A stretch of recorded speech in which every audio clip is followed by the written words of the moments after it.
Hello, guys. Hello. So we are here again, Recruiter Cynthia here. So we are here to talk about CVs again. Yeah, I know we talked about CV in our last video, but no, CVs can't be overemphasized. It's something that sells you. It's the first point of contact when recruiters get to meet you. The first thing they meet is your CV before they get to know who this person is, what your personality is, if the culture suits the job and all that. But the first point of contact is your CV. And if it doesn't sell, if your CV can't sell you out, they might never get back to you.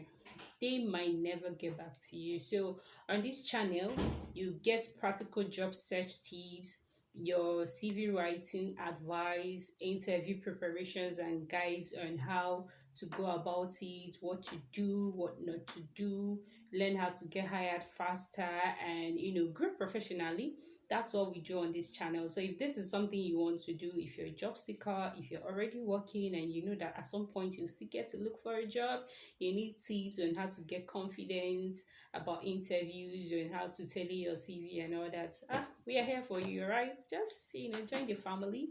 Join the family, get started, get settled in, this way you want to be. Just subscribe, not turn on the notification more importantly, so you don't miss out on any tip. You might think it's not necessary right now. You might think you don't need it right now, but trust me, you might need it one day. It might not be for you. You might have a family relation or a friend or anybody at all that might be looking for interview tips or something. You can refer them. You can give them advice based on what you've heard from here or something. You can see their CV and be like, oh no, recruiter Cynthia said this is not the way to go about it. All right. All right, so that's why we are here. If you want to join this family, it's a happy place to be. It's a fun place to be. Every advice would, you can bring in your questions. I can, give you answers as much as I can, and try to give you the correct answers. All right. So welcome to the channel. Welcome to Recruiter Cynthia channel. All right. All right, so what we are going to be talking about is this is 2025. All right, this is 2025. What you should not do on your CV, things that you're not supposed to put on your CV. All right, so for security purposes, people actually tend these days not to put their full address, which I would always advise. Putting your state and your state or country should be enough information. All right, imagine you're trying to apply for a job in a site that is not legit. They are scammers. They just want to get your personal details, and you have your whole full home address there. They can always come in and sort of that. But you can just put, if you're in Nigeria, you can just say Nigeria. You're in Ghana, you're in US, you're in UK. All right, you can bring it down to states. I'm in Lagos state, I'm in this state, I'm in this state. All right, that's information. It should be okay. It could be Lagos, Kurma, Nigeria. That should be enough information. All right, on your home address. Do not go about putting your full home address. Nobody is going to come there to visit you. If an interviewer wants to actually have something to do with you, or they want to know the specific place you are living, when they are on interview with you, they can bring up the question. You can always give them answers to that. All right. So there's this thing people do.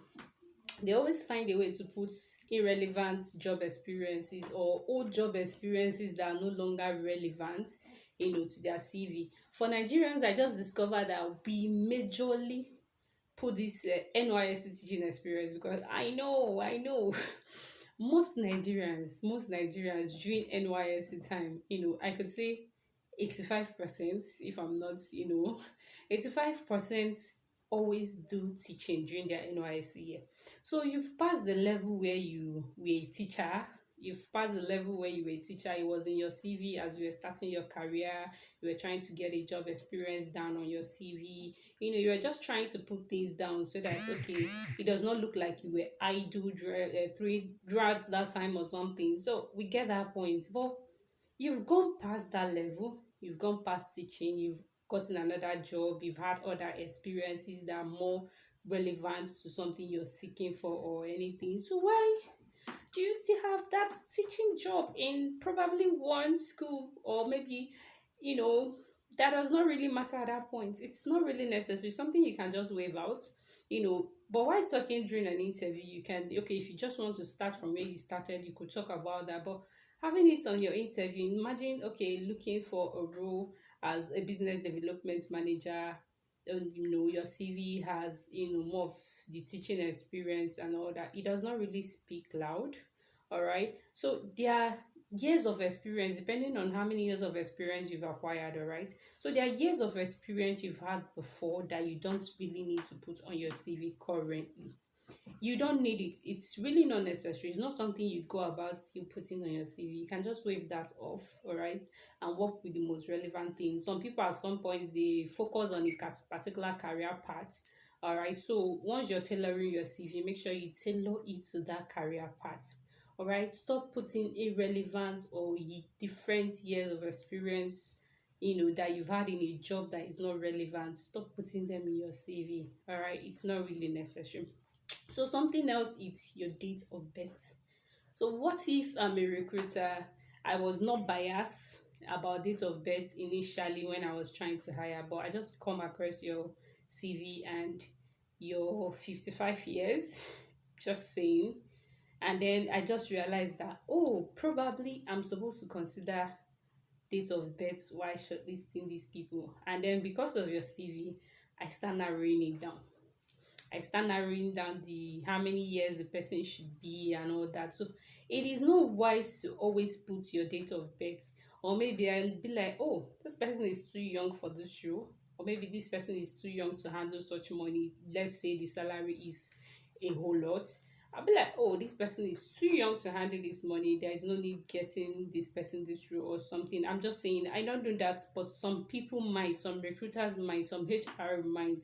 I'm just telling you that these are not things you're supposed to have on your CV, all right? So stop putting your date of birth. You might be young, but you must have had a whole lot of experience so you started working early. So let them do the question and asking time during your interview.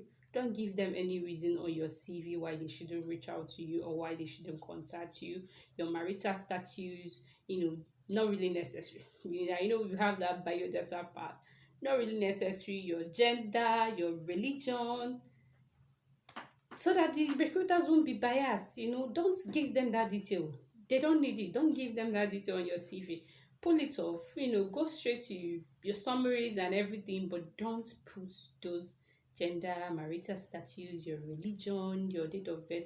Some people even go ahead to put their current salary and their expected salary on their CVs. Tell me why.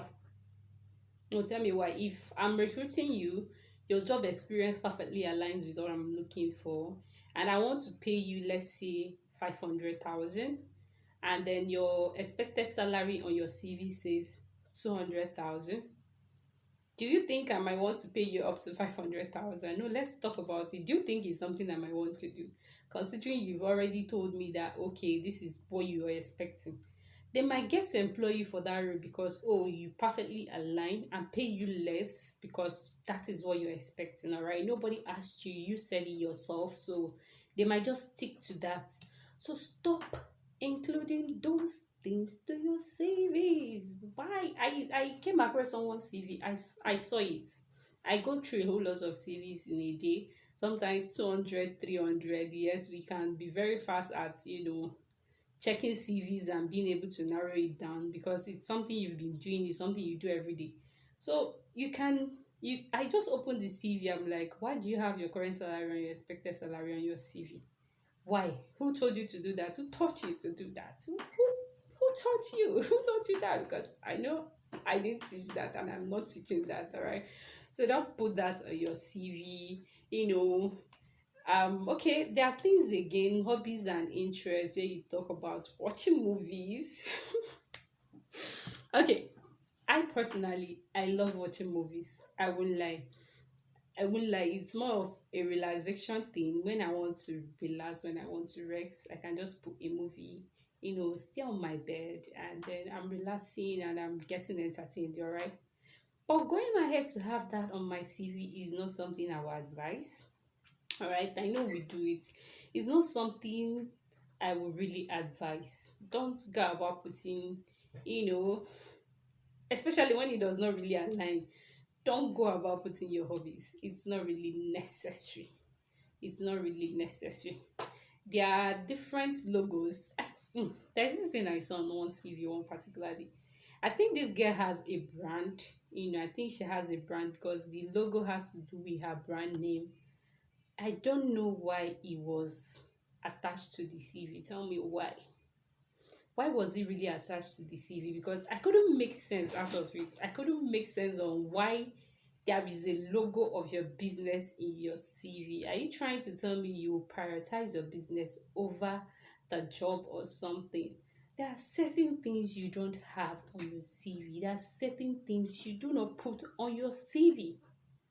And again, stop using unprofessional email addresses.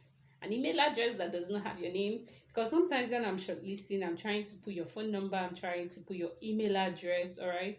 Sometimes it's easier for me to even indicate that, okay, this email address is, because I have your name, I have your phone number, then I have your email address in different columns. So I can easily trace that, okay, this name tallies with this email address, especially when your name, I can find it in your email address. It's easy to identify that, okay, this person has this email address. But imagine where your name is, let me use my name. Imagine a situation where your name is Cynthia. Yeah, that's my name. Imagine where your name is Cynthia. And then my email address has something like Miss, Miss, Miss, what will I use now? What will I use now? I'm trying to, get a common scenario that people always use. Oh, Miss Beauty and Black. Let's say I use Miss Beauty and Black at gmail.com. How does that tally? How does that indicate that this belongs to me? This is my email address, Miss Beauty and Black as an email address. It is not professional. It is not professional, especially when you're trying to grow professionally and make it is not professional. It is not professional. All right. So another thing, very uncommon opinion is having your references with their whole details out in your CV.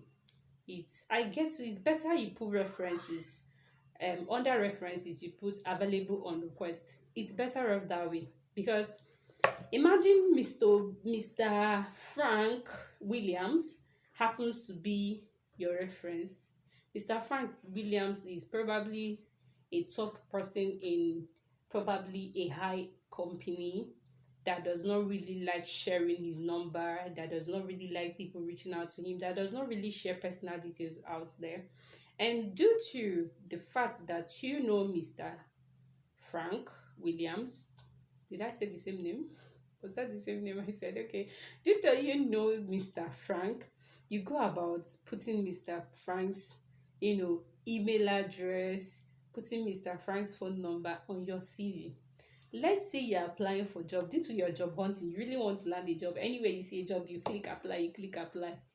Do you realize you're sharing Mr. John's details to probably scammers and to probably people that might use it for a negative purpose? Did that actually occur to you?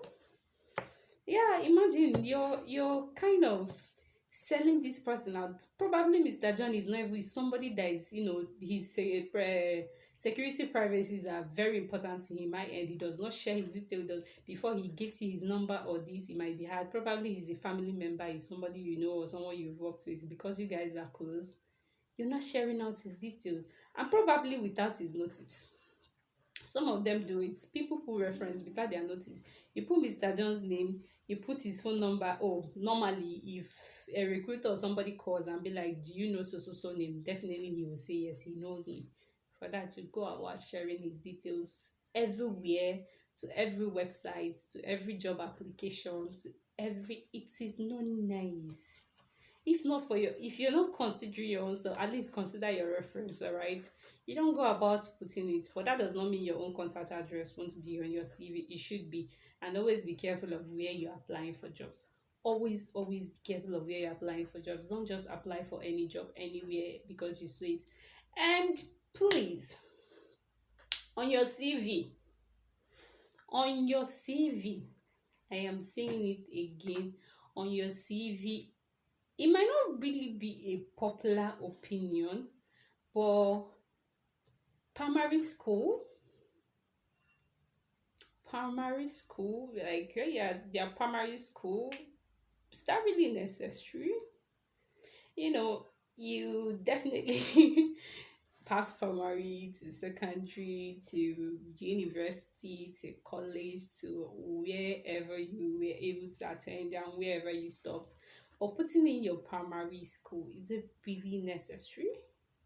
I don't think it's a necessary thing to do, all right? Go ahead, put your education, put your university, put what you graduated, where you graduated, and the school you. That's enough. That's okay. You don't need to go about putting your primary school name, if you have a whole lot of job experiences, you definitely be needing more space to put them than putting your primary school and all that. All right. So these are things I feel, not that I feel, I know they shouldn't be on your CV because they are not relevant. They are not things people will want to see on your CV. They are not things employers or recruiters or HRs will want to see on your CV. So please try as much as possible to avoid these things. Meanwhile, if you need someone to help you tailor your CV, help you work on your CV, you can always reach out to me. My email address would be dropped in the description and it's also in my bio. You can get my email address. You can reach out to me to help you work on your CV. But it's a paid service though. You can always reach out, if you want someone to help you work on your CV and do your CV, all right? Sorry for the dog. Every time on my video that happens. Sorry for the dog. Yeah, I have a dog. Yeah. All right, that is it for now. See you in my next video. Don't forget to subscribe, don't forget to like, don't forget to drop comments because anyway to motivate me to keep doing this. All right, yeah, I have a LinkedIn page where I share some of these things, but the thing is, I feel like talking about it also is a good thing. Coming to YouTube talking about these things is a good thing, not just dropping it on LinkedIn page. Some people might not even finish. Tell me how many times you finish write-ups. So it's better off for me actually, coming here, talk about it, and watch people watch these videos and get impactful knowledge. All right, hit on that subscribe button, turn on the notification so you hear another tip or another thing I have to say concerning this job application. All right, see you in the next video. Don't forget to comment anything at all. I'll be in the comment section. I'll be replying to your messages. All right. All right. For now, I have people to recruit. I have people to interview. So see you in the next one. All right. Bye.